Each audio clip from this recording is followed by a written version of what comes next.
চব্বিশ ঘন্টায় আবহাওয়ার বিরাট পরিবর্তন। আজ পশ্চিমবঙ্গ ও বাংলাদেশের একাধিক জেলার ঘূর্ণিঝড়ের আশঙ্কা। কোন কোন জেলার উপর পড়বে প্রভাব, কি জানালো আলিপুর আবহাওয়া অধিদপ্তর, তা আপনাদের জানিয়ে দেব।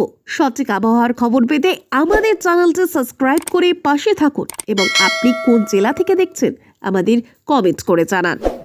ফাল্গুন মাসেও এরম শীতের আমেজ দেখে ভিমড়ি খাচ্ছে লোকজন। আবহাওয়া দপ্তর জানিয়েছে চলতি সপ্তাহে তাপমাত্রার ওঠানামা চলবে। রাতের পারদ হালকা নামার সম্ভাবনা। আগামী 48 ঘন্টা তাপমাত্রা খুব একটা তারতম্য হবে না।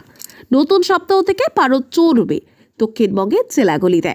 আবহাওয়া দপ্তর জানাচ্ছে সোমবার থেকে আবহাওয়ার বদল হবে, তাপমাত্রার ঊর্ধ্বমুখী হতে শুরু করবে।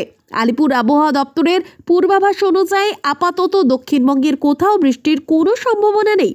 কলকাতা, হাওড়া, হুগলি, উত্তর 24 পরগনা, দক্ষিণ 24 পরগনা, পূর্ব মেদিনীপুর, পশ্চিম মেদিনীপুর, ঝাড়গ্রামে বৃষ্টি হবে না পুরুলিয়া, বাঁকুড়া, পূর্ব বর্ধমান, পশ্চিম বর্ধমান, বীরভূম, মুর্শিদাবাদ এবং নদিয়াতেও।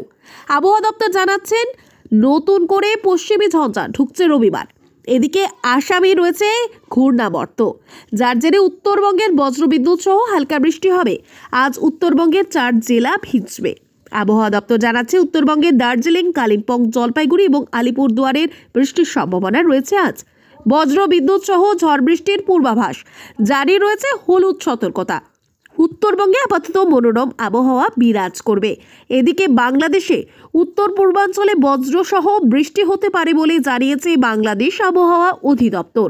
আগামী 24 ঘন্টায় অস্থায়ীভাবে আংশিক মেঘলা আকাশসহ সারা দেশের আবহাওয়া শুষ্ক থাকতে পারে। তবে রংপুর বিভাগে 2-1 জায়গায় বৃষ্টি, বজ্রসহ বৃষ্টির সম্ভাবনা রয়েছে।